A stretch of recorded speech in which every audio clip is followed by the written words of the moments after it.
5 психологически факта. Преди да започнем, можеш да харесаш видеото, ако съдържанието ти допада. Факт номер 1. Мозъкът предпочита познатата болка пред непознатото спокойствие. Дори когато нещо те наранява, ако е познато, мозъкът го възприема като по-безопасно от промяната. Факт номер 2. Потиснатите емоции не изчезват.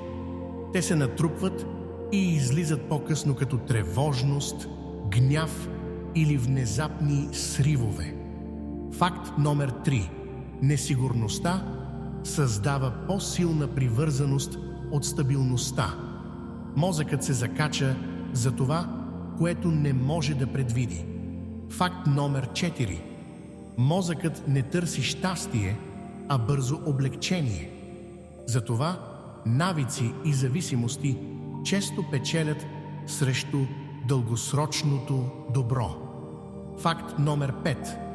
Колкото повече се съмняваш в себе си, толкова по-лесно е някой друг да влияе на решенията ти. Тук качвам видеа за психология, зависимости и човешко поведение. Ако търсиш такъв тип съдържание, последвай.